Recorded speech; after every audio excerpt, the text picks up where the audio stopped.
আমাকে নিশার জন্য কি রান্না করতে বলেছিল? এই রে, আমি তো একদম ভুলে গেছি। দিদি, ও দিদি। কি হয়েছে কি সুধা? নিশা এসে গেছে? না না না, নিশা এখন আসেনি। বলছি দিদি, তুমি আমাকে নিশার জন্য কি যেন একটা রান্না করতে বলেছিলে, আমি না একদম ভুলে গেছি। বাটার চিকেন না? তুই না? আচ্ছা ঠিক আছে, অত টেনশন করতে হবে না। শোন মন দিয়ে শোন, নিশা ভীষণ হেলথ কনসিয়াস, একেবারে অর্জুনের মতন। কাজে বাটার চিকেন খাবে না। তুই একটা কাজ কর, চিকেন ক্লিয়ার স্যুপ বানাবি আর গার্লিক টোস্ট বানিয়ে দে। চিকেন ক্লিয়ার স্যুপ আর গার্লিক টোস্ট, ঠিক আছে? এই রে, নিশা এসে গেল কোথায় সুধা? শোনো না, তোমরা কে কোথায় এসো? এসো এসো, মা চলে আসুন। হরিদা, ও হরিদা, শিগগির এসো, দরজাটা খুলে তো দেখো তো, তাড়াতাড়ি করো।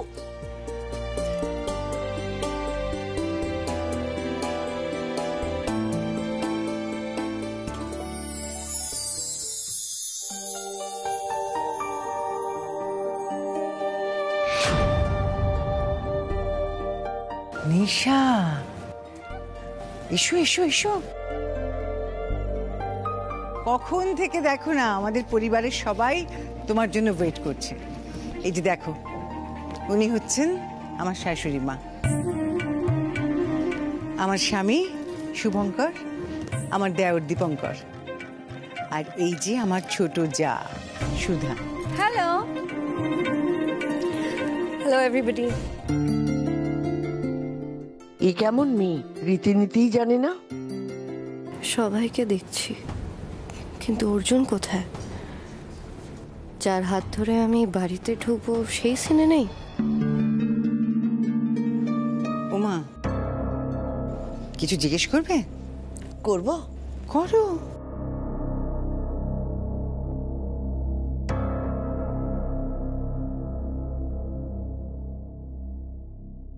নিশা দিদি, বলছি যে তোমার কোমরে আর হাঁটুতে ব্যথা বুঝি?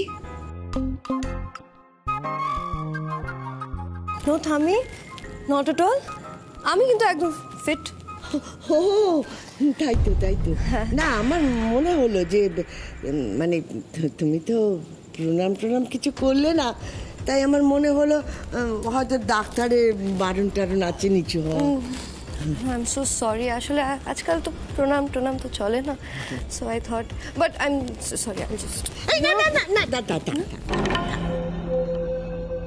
না, বলছিলাম যে আমাদের বাড়িতে কিন্তু প্রণামের রেওয়াজটা এখনো আছে, তাই বলছিলাম। জানো তো নিশা, মা ভীষণ মজার মানুষ। মা কিন্তু যেমন পুজো আর্চা সংস্কার এসবে বিশ্বাসী, তেমনি আবার স্মার্টফোন সোশ্যাল মিডিয়া এসবও একেবারে উস্তাদ। দারুণ মজার মানুষ। That's great থামি।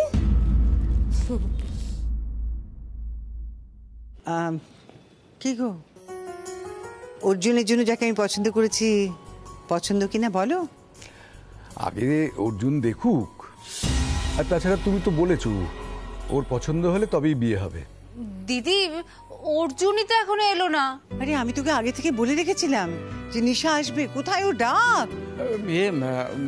ছোট দাদাবাবু ঘুমোচ্ছেন। ডাক তাড়াতাড়ি ডাক।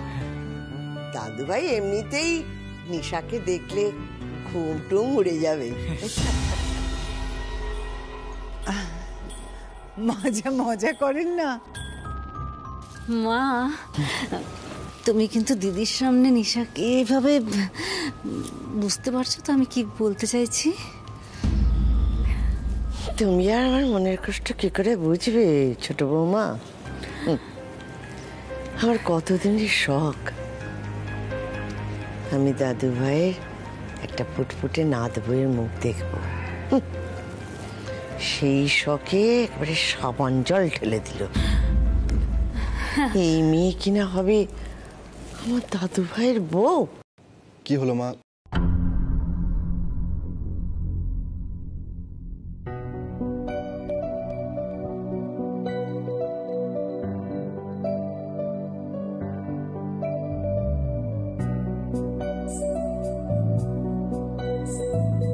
গুড মর্নিং সোনা।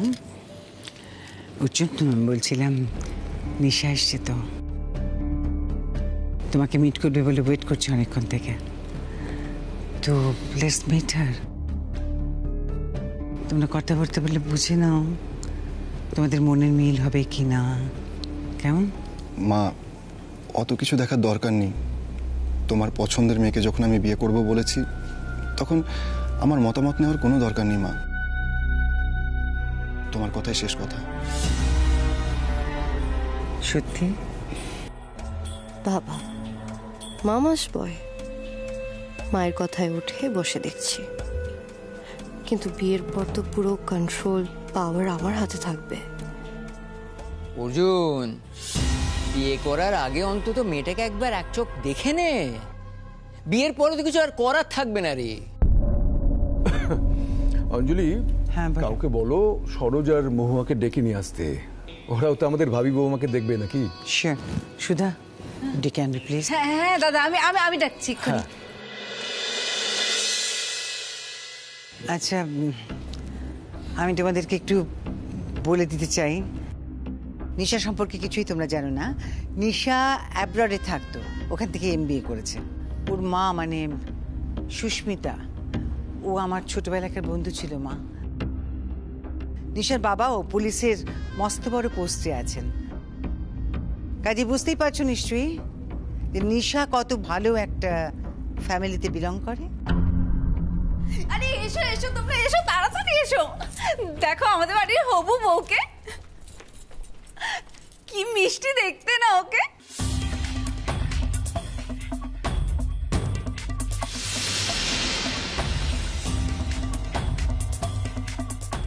তুই মহুয়া? আরে তুই এখানে? কি ব্যাপার? ও মাই গড, এক মিনিট, ওর সাথে কি অর্জুনের বিয়ে ঠিক হয়েছে? হ্যাঁ তো, কিন্তু তোমরা এখানে? ও, তার মানে তোমরা আগে থেকে একে অপরকে চেনো? চিনি মানে? আরে ও তো আমার ভাগ্নি।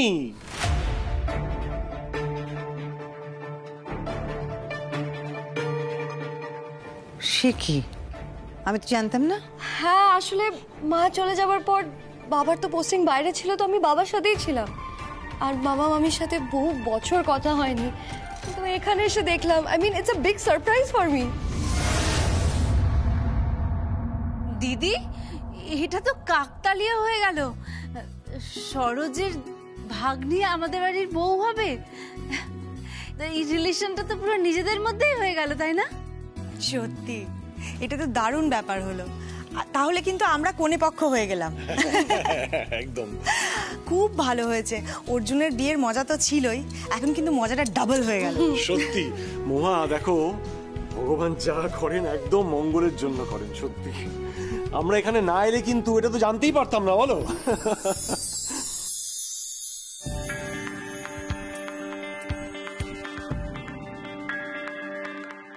অর্জুন তো নিশার প্রতি কোনো ইন্টারেস্ট দেখাচ্ছে না। ওর মনটা নিশার দিকে যেভাবেই হোক ঘোরাতেই হবে। আর যেদিন ওই তুলির বিয়ে হবে সেদিনই আমি অর্জুন নিশার এনগেজমেন্টটাও ঠিক করিয়ে দেব।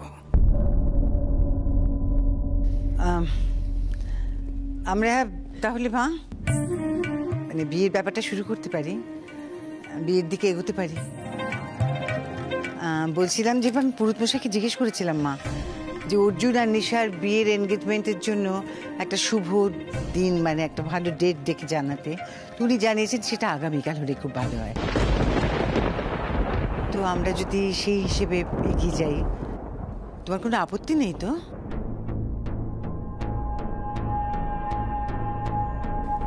দেখো, দাদু ভাইয়ের জন্য যেটা ভালো হয় সেটাই করো। আমার আর কিছু বলার নেই।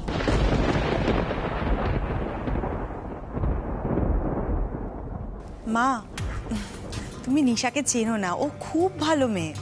আরে ও বিদেশে বড় হয়েছে তো কি হয়েছে, একদম ঘরের মেয়ে হয়ে থাকবে।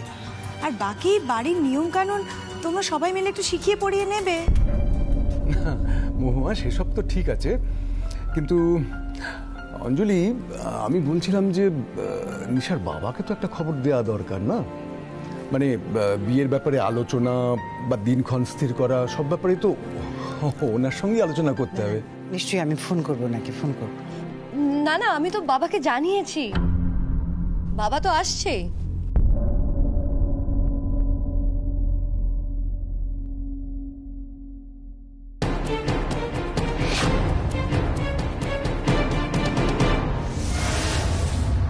দিদি, তাহলে তো এবার এনগেজমেন্টের রিংটাও কিনতে হবে, তাই না? কে যাবে কিনতে? আমি কি ভাবছি জানিস তো, নিশা আর অর্জুন, ওরা দুজন। কি অর্জুন, তুমি পারবে না নিশাকে নিয়ে গিয়ে এনগেজমেন্টের আংটিটা কিনতে, বা ওর যা যা লাগে একটু কিনে দেবে? কি না, ইফ ইউ আর কমফোর্টেবল? মা একদম, আমি যখন তোমাকে কথা দিয়েছি আমার কথার একটু এদিক ওদিক হবে না মা, প্রমিস। ঠিক আছে, তাহলে একটা কাজ করো, তুমি নিশাকে নিয়ে যাও, তোমাদের বিয়ের যা যা কেনার দরকার বলে তোমরা মনে করছো, আর এনগেজমেন্ট রিং, এই দুটোকে কিনে নিয়ে এসো, কেমন? আর এই সুযোগে একে অপরকে বুঝে নিও তোমরা, কেমন?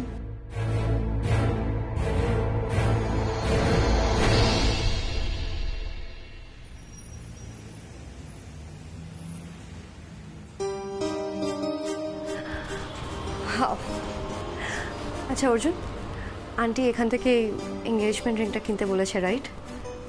তোমার যে কি এক্সাইটমেন্ট হচ্ছে, কলকাতায় এসে প্রথমবার আমি তোমার সাথেই বেরোলাম, আর এই অ্যারেঞ্জড ম্যারেজ হবে বলে আমি একটু টেনশনে ছিলাম, but aunty is so liberal, and তোমার সাথে দেখা করে মনেই হচ্ছে না যে উইভ জাস্ট মেট।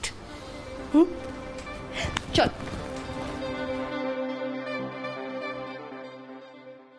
কি দেখাবো ম্যাডাম, আপনার জন্য না স্যারের জন্য? হ্যাঁ, আমাদের দুজনের জন্য এঙ্গেজমেন্ট রিং লাগবে। কি দেখবেন ম্যাডাম? বিয়ের আংটি আর বোতাম দেখান, ছেলেদের জন্য। আচ্ছা।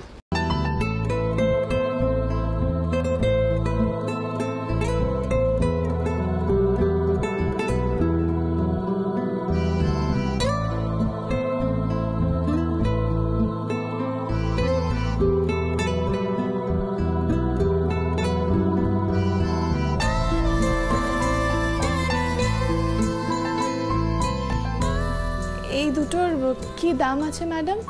এটা আছে 55,000 আর হচ্ছে এটা 61,000 রুপিস।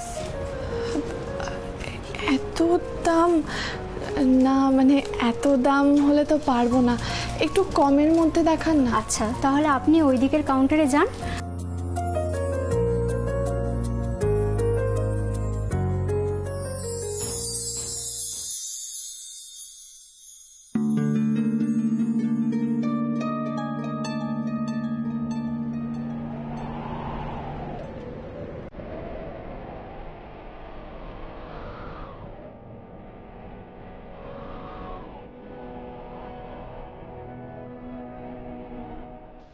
তুমি? আপনি?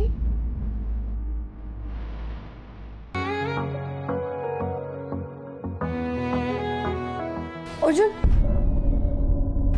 এই দুটো রিং দেখে বলো তো কেমন? আই থিঙ্ক এঙ্গেজমেন্ট হিসেবে এটা আমার আর এটা তোমার জন্য বেস্ট হবে, কি?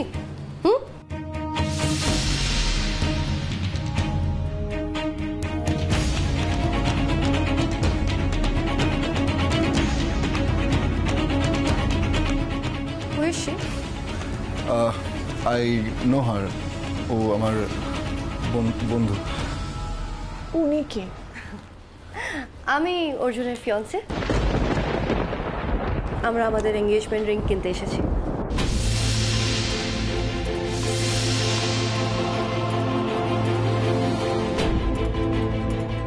বাহ, সবকিছু খুব তাড়াতাড়ি ভুলে গেলেন। না, কদমাদা যা বলে গেল তার মানে সব মিথ্যে বলেছিল, নাকি আপনি ওনাকে পাঠিয়েছিলেন আমার সিম্প্যাথি পাওয়ার জন্য? কারণ এখানে এসে তো দেখলাম সত্যিটা অন্যরকম। আচ্ছা, কোন ওষুধে এত তাড়াতাড়ি ক্ষত সারে একটু বলবেন না?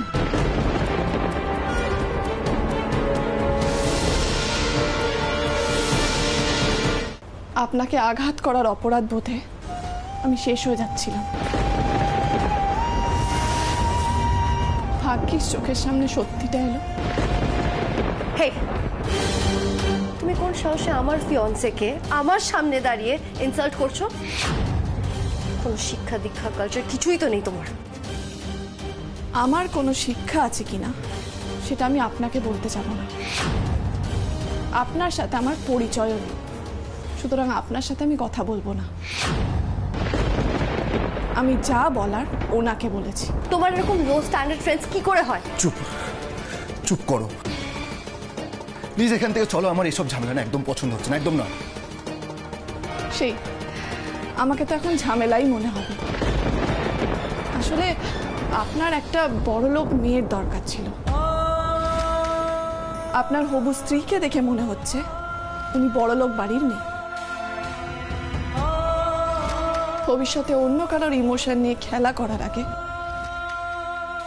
অন্তত দুবার ভাববেন।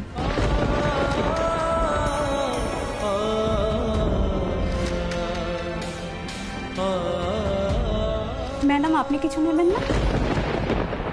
না, কিচ্ছু নেব না এখান থেকে। যেখানে মুখোশ পরা লোকজন ঘুরে বেড়ায় সেখানে ঠকে যাওয়ার ভয়টা অনেক বেশি।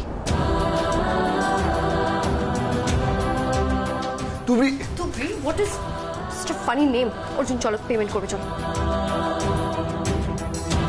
তুমি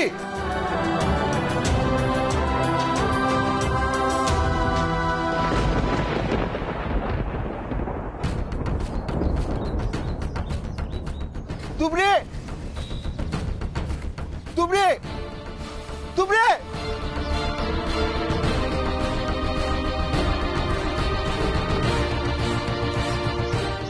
অর্জুন, চলো এখানে।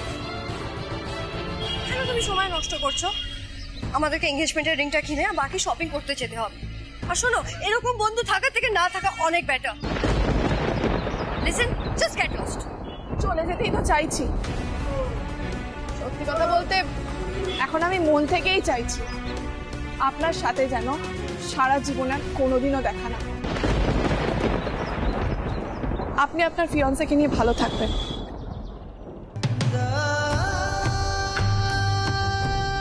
তুবড়ি চলো। আমাকে একটু একা ছেড়ে দাও প্লিজ।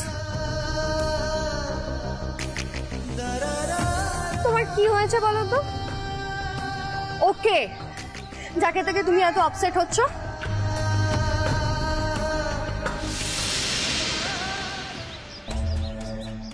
এ কি সেই মেয়ে যার জন্য অর্জুনের মনে ব্যথা? মা, তোমাকে একটা কথা জিজ্ঞেস করব। বলছিলাম যে তোমার কি নিশাকে খুব একটা পছন্দ হয়নি? না মানে আমার তোমার মুখ দেখে সেরকমই মনে হচ্ছে। আসলে কি জানিস তো, আমি দাদু ভাইয়ের জন্য যেরকম নাতবউ চেয়েছিলাম, সত্যি কথা বলতে নিশা মেয়েটি কিন্তু একেবারেই সেরকম নয়।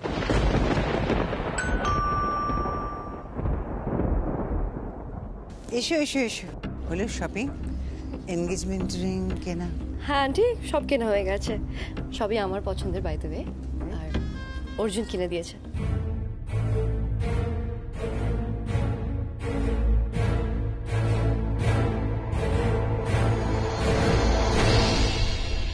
সব ঠিক আছে তো? আন্টি, অর্জুনের সাথে যে মেয়েটার রিলেশন ছিল, ওই মেয়েটার নাম কি তুবড়ি? এখনো এলো না কেন তুলিটা?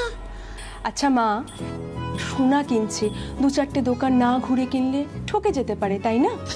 ঠিক বলেছিস দিদি, বড় ঠকা ঠকতে ঠকতে বেঁচে গেছি। কিরে মা, তুই হাঁপাচ্ছিস কেন? কি হয়েছে? না মা, কিছু হয়নি। আসলে এতটা পথ হেঁটে এলাম তো, তাই হাঁপাচ্ছি। কোথায় ঠকে যাচ্ছিলি তুই? জীবনের কাছে ঠকে যাচ্ছিলাম। ভাবছিলাম আমি যা চাইলাম তা পেলাম না। এখন বুঝতে পারছি ওনার ভালোবাসাটা ঠুনকো ছিল। মেজদি, এই মেজদি, কি এত ভাবছিস? কই বললি না তো কোথায় ঠকে যাচ্ছিলি? ওই যে গয়নার দোকানে, মা যেই গয়নার দোকানের কথা বলেছিল ওই দোকান থেকে কিনিনি। ওখানেই প্রথম লাভ ক্ষতিটা বুঝতে পারলাম।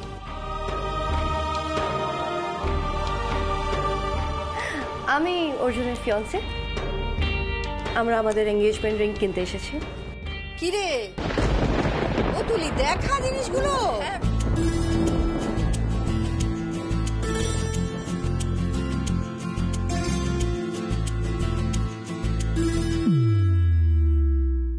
বুঝতে পারছো এবার আমার তুলিকে ঠকানো সহজ কাজ নয়। তা যা বলেছো মা, আমাদের বোনের চোখ হলো জহুরির চোখ, ওকে ঠকানো খুব মুশকিল। না রে, মানুষের চোখ কখনো কখনো বড় ধোঁকা খেয়ে যায়। সময় থাকতে থাকতে সেই ভুল শুধরে নেওয়া ভালো, না হলে যাকে। মা বল। আমি মন থেকে একটা কথা বলতে চাই। আমি তো শুরুতে এই বিয়েতে রাজিই ছিলাম না। তুম করে সবকিছু ঠিক হয়ে যাওয়াতে আমি মন থেকে মেনেই নিতে পারিনি। কিন্তু এখন আমার মনে কোনো রাগ কষ্ট কিচ্ছু নেই, শুধু একটাই কষ্ট, জানো তো, তোমায় ছেড়ে চলে যেতে হবে। আমার শুনে খুব ভালো লাগছে মা, যে তুই মন থেকে মেনে নিয়েছিস বিয়েটা।